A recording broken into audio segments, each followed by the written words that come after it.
Now, don't be sleeping on potty pads. He was over there chilling out on the potty pad. You know, when the cats are kittens, they like to poop all up in the corners. So I had to put potty pad over there in the corner. They decided they wanted to poop in the corner over there. And I think they peed too. I already cleaned it up, but so I had to put potty. But they're using the litter pan like crazy. Yes, they are. They're using it like crazy, and then one of them still, Butters, poo-pooed in a corner. It's like, what the hell, Simba? Simba was over there sleeping a second ago. He's like, what are you doing, Simba? Be sleeping on potty pad. You're supposed to be sleeping on the bed. Well, now he just finally got up on the bed. Had to go fix these stupid glasses. I think I sat on them and broke them. Oh yeah, and this stupid fan, I was wondering why. This thing is probably 25 years old. I was wondering why the heck was it not blowing out? I'm like, it's not blowing out any air, man. Well, I mean, I knew it was dirty and stuff, but damn, you'd think it wouldn't affect it like that. But it did, because now it's blowing out some good air. I couldn't get 2 of the screws out. I think I bent the shit out of it. I got 2 of the screws out though, but I had to take pliers at the back and hold the screw. But yeah, so I cleaned it and everything, and now it's blowing out cool air. Yeah, I mean, I could see the dust and stuff, but I didn't realize that would really affect it. And it does, man. That's so weird, isn't it? But just like those water fountains, if you don't clean the little motor thing, you know, the water won't come out. It's all, what do you call it? It's all constricted and crap. You gotta clean the magnet and, you know, it gets gunk and stuff. Okay, so, Myron, this morning, okay, so, I had this customer come into my cubicle, and they owned a company called, what do you call it? What was it called? Unlimited Alterations. Unlimited. And, so I had experience about unlimited alterations, or alterations unlimited, something like that. But now I'm thinking in real life, I mean, I'm thinking if I go in there, would they really know how to take a shoe that's size 5 and make it a size 10.5? Would they be able to do that? Or like my wool coat in there, this was all part of the scenario, and my wool coat in there, be able to put, find some exact wool and, you know, make it about 4 inches longer all the way around. I don't think they would be able to do that. But in my scenario, it was so real and so bizarre. So I was at this place of business, but that guy, the owner, was nowhere to be found. He wasn't in the scenario. It was just, so it was called like Alterations Unlimited. And he said he had 5 employees. And I looked on the computer, and yeah, and it showed like 5 women sitting there at sewing machines. But now if I took a cushion in there from one of those old iron chairs, they would have to come up with, they would have to know how to make the piece of wood and put the cushion, you know, on top of there. Now, they could probably do that. It would probably be expensive. It just wouldn't be feasible. But, or they may say something like, no, you would already have to have the wood piece, and then we'll cover it up with the fabric. I don't know if they would actually create the wood piece, if you know what I'm saying. But I left a cushion out there, you know, in the wintertime. One of them is okay, but one of them, I guess, got too wet, and it's all rotten under there. But I'm probably going to just get rid of it. You know, I mean, it would probably be real expensive to make one cushion. Especially if they had to make the wood piece and everything. Because the whole lip of the iron chair is just about a half of an inch. And the whole middle is hollow. You know, so they would have to come up with a wood piece. I mean, yeah, a wood piece. And then they'd have to cover it with some kind of vinyl or fabric or whatever. Or, you know, I mean, a wood piece, and then put the cushion and then the fabric over the cushion. And it has to fit. It has to be exact size to fit in this 1/4 inch, on top of this 1/4 inch hollow area. I'm going to get rid of it, though. And they're super heavy because they're iron. They're probably, they're over 50 years old, those motherfuckers. They were my grandma's, and I think I do remember, you know, in Ironton, Missouri, I remember her having those. Yeah, they're every bit of probably 70 years old, maybe older. But, so I'm probably going to throw that one up there at the DAV box or whatever. But I'll go ahead and keep the other 3. But now I realize that that could be kind of dangerous, you know. Sitting in there and you don't realize that it's rotten, and then you fall through the fucking chair, you know. So I don't know, I may get rid of at least both of those back there and put just a couple other chairs back there, plastic ones or something. Well, who's this? Oh, this is Cheetos. Look, Cheetos is gonna have long ass hair, man. He gonna have some long, bushy ass, bushy wishy hair. And I don't know where you get that from, because Oreo doesn't have long hair. Feral Oreo and your mommy doesn't really have long hair. But you gonna have some long, pretty hair, aren't you? Oh, look, he's trying to suckle. He's trying to suckle on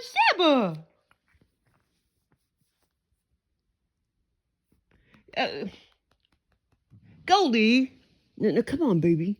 Oh, okay, well, honey, he's not a girl, baby.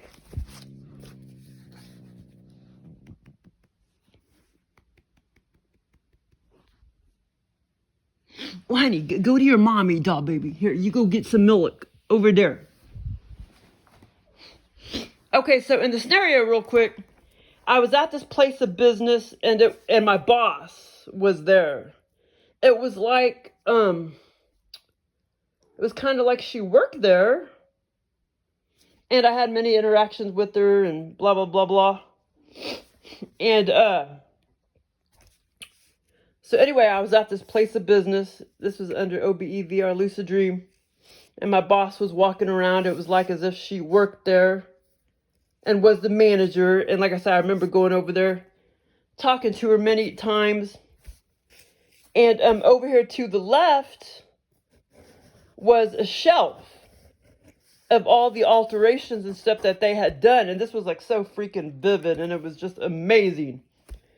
Okay, so, the wool coat thing, that's when I went to my boss and confronted her about that to see if that could be done. But over here, there was a loafer. Oh, I remember one of the conversations. One loafer that they had done, and then a pair of jogging, aka tennis shoes. One shoe and one shoe, and there was a couple of other things too. I want to say I saw like a tennis racket, but there was a couple other things too, and I wish I remember what I saw, but I can't remember at the moment. But so one of the conversations was, I went up to my boss and I was like, okay, so here's my wool coat, and it's real wool. Are they going to be able to find, are the employees going to be able to find real wool for my wool coat and extend it, make it longer, by 4 inches. Because in real life, that wool coat that I have in there is actually a little bit short. It was like $250, but I got it for like $40. It was like 85% off at Dillard's. I bought it like back in 2013. But it is a little bit short on me in real life. And so in the scenario, I was asking my boss, today, are they going to be able to find real wool, to sew it down? And so I had that conversation.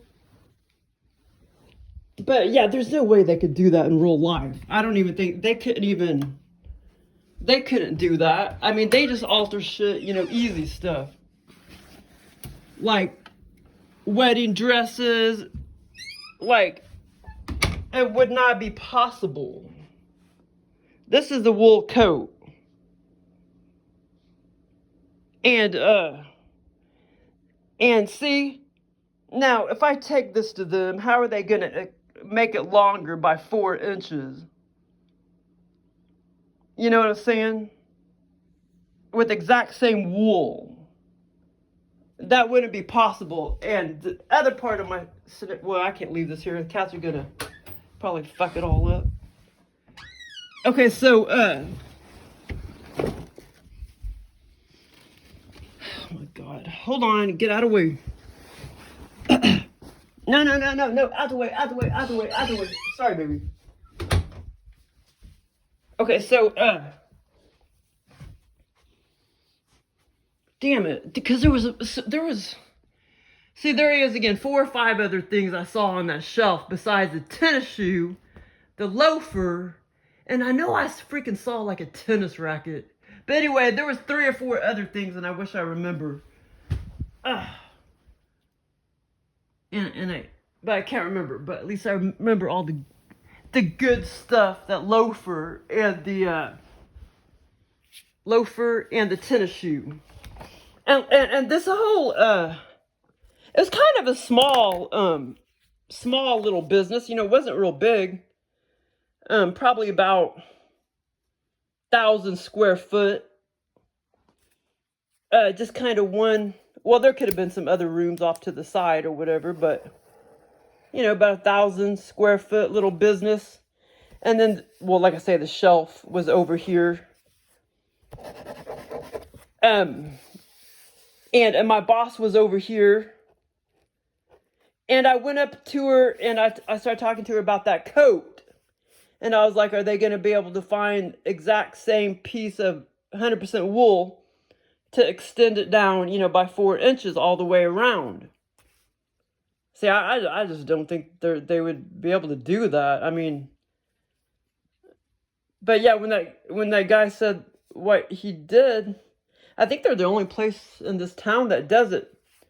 I was like, man, that sounds hard. And he's like, well, I have 5 employees and, they're really skilled and everything. I mean, but, I mean, I know they would be able to do like a pair of pants or, they would be able to make a pair of pants smaller. But how are they going to make something bigger?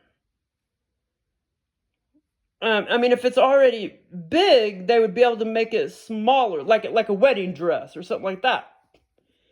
But if it's already small, how are they going to make that bigger?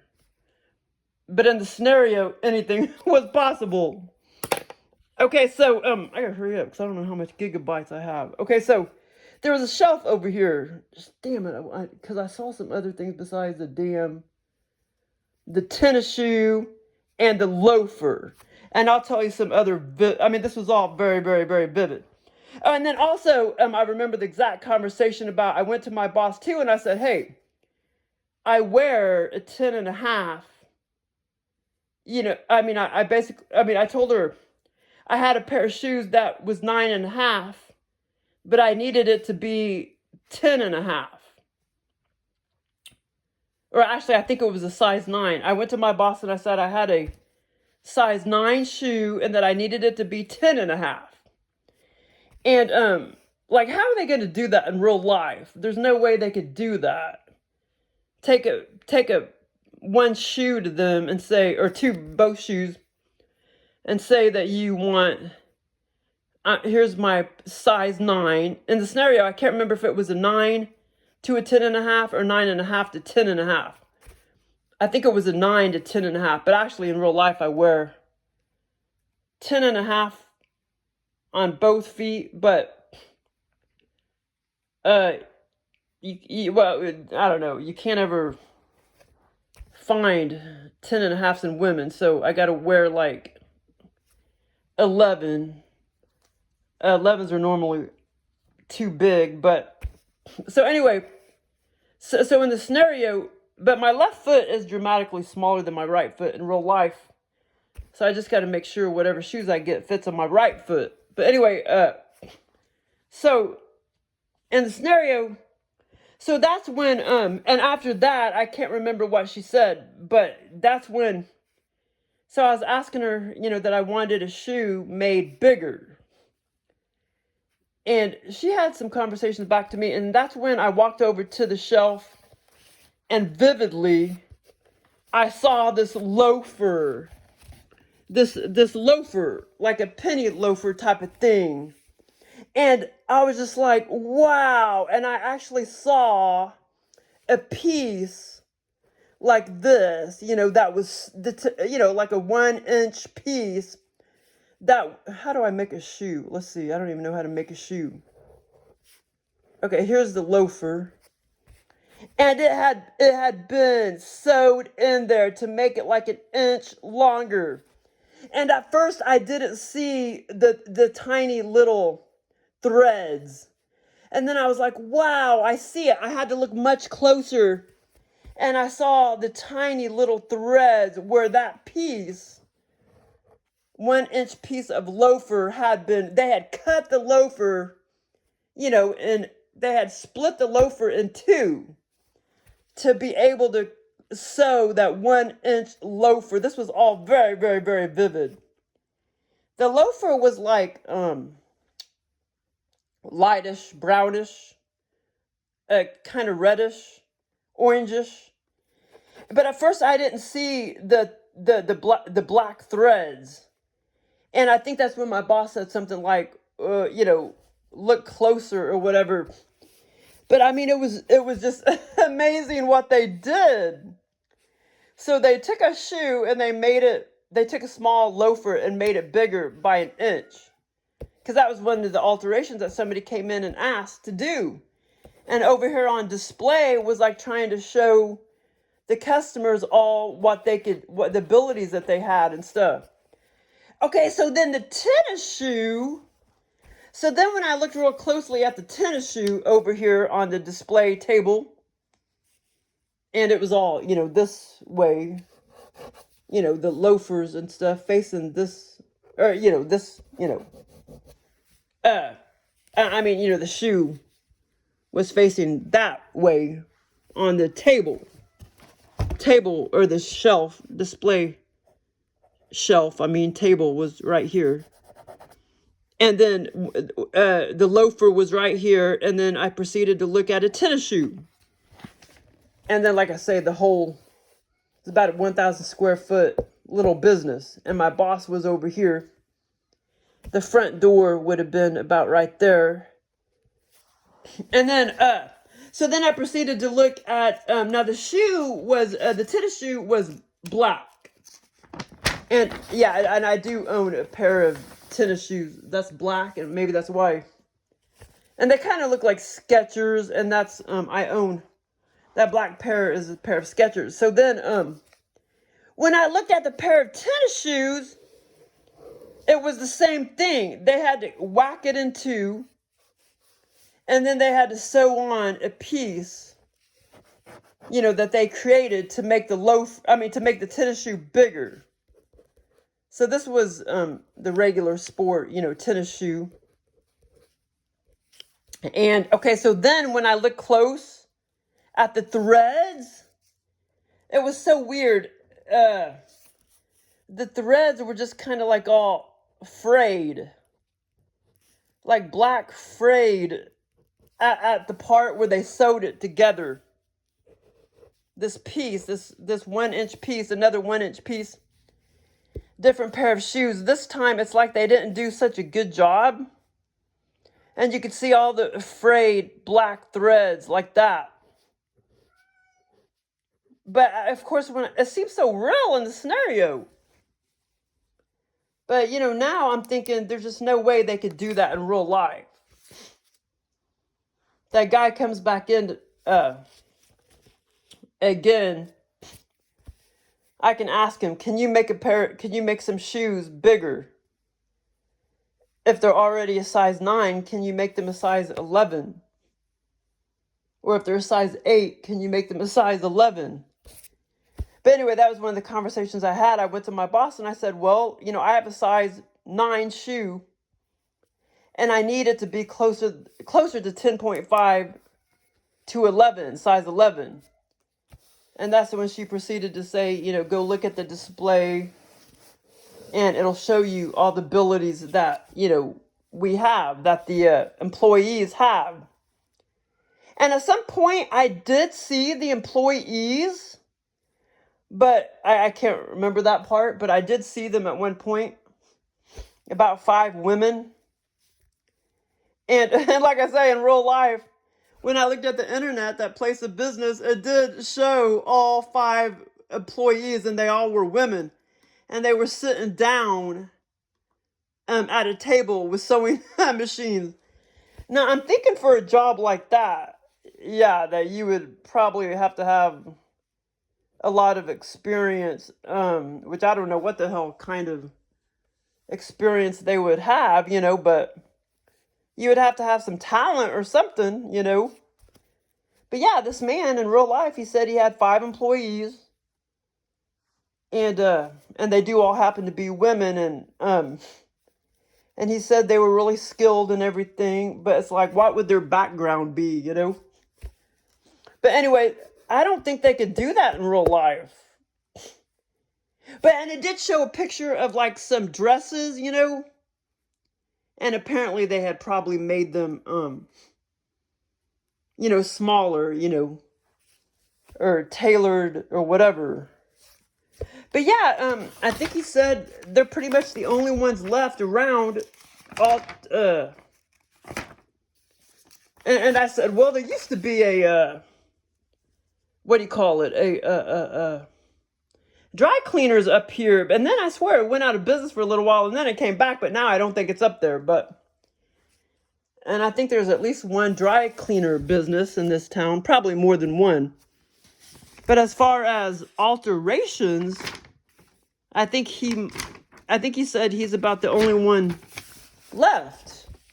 And he said he had been in business for quite a while. I think like 20 years or something like that. Alterations Unlimited. But anyway, I just don't think in real life they would be able to do a shoe. I don't think they would be able to do that. But in the scenario, oh my God. And the aliens are amazing. But still, I mean, they're so real. And then you wake up from the scenario and you feel like it's so real. Like they really could do that in real life. But if you went to them and gave them a size 8 and be like, hey, I want this to be a size 11, you know, they're going to look at you like you're like freaking crazy or something, you know? Oh, and another thing, that one scenario, and I did have another experience just recently over there on Lombard Street where my grandma used to live. They always give me experiences on Lombard Street where my grandma used to live when I was younger. And it was a fun experience. I was cooking and everything in that scenario. It was fun. I mean, I was intricately like cooking little biscuits and it was fun. But anyway, my grandma was already deceased. I walked into the bedroom. I couldn't believe like her bed was in disarray. You know, she had blankets and everything on the bed, but I couldn't understand.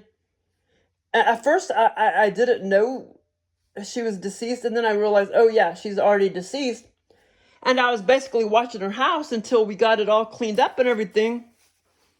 And I couldn't believe she still had all that stuff in the bedroom and stuff, blankets and everything, like as if she hadn't been gone for very long or whatever. Like she hadn't been deceased for very long. But in the scenario, I came to realize that she had been deceased for quite some time or whatever. But anyway, it was a fun experience. But anyway, another experience a couple years ago, the lights up in the ceiling, she had pot lights, the circles. But in real life, she didn't. But in the scenario, she had pot lights. But first of all, in the scenario, there was upside down plants stuck up. Like if you take a plant, put it upside down, stick it up in the light. That was part of the scenario. Like only an alien would think of that.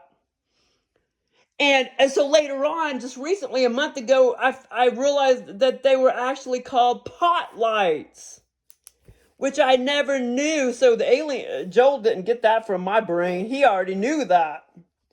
Because I did not know they were called pot lights.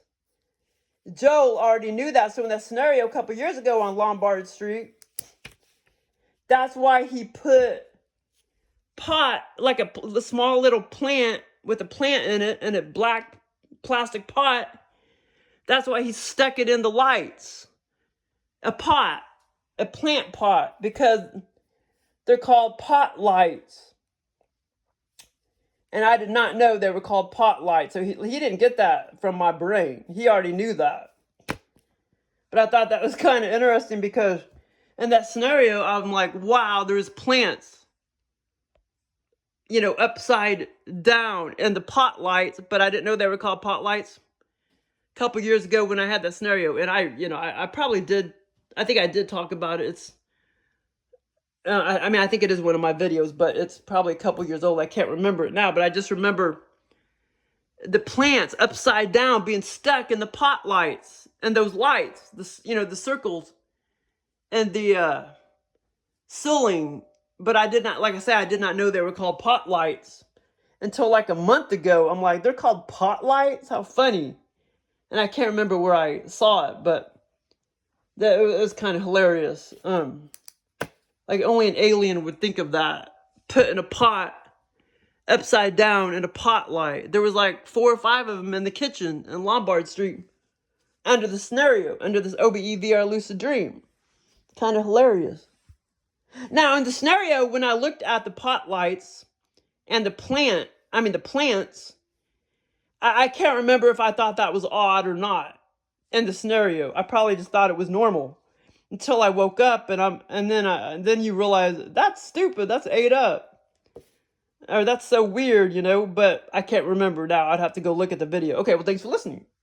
But it was that was just a weird experience. And it was just so intricate. The little frayed black threads. So on this particular, they didn't do such a good job when they sewed an inch, part of the shoe back in to make it bigger. Like, they didn't do such a good job and it was kind of frayed, the black threads. But the first shoe, the loafer, was done much better because you couldn't hardly even see where they sewed it on. It looked like this compared to this on the tennis shoe. The loafer was just like this. You could barely even see where they sewed on the 1-inch piece of shoe, to make it a size or 2 bigger. Well, thanks for listening. This not tangos, Cheetos! This is Cheetos! Cheetos!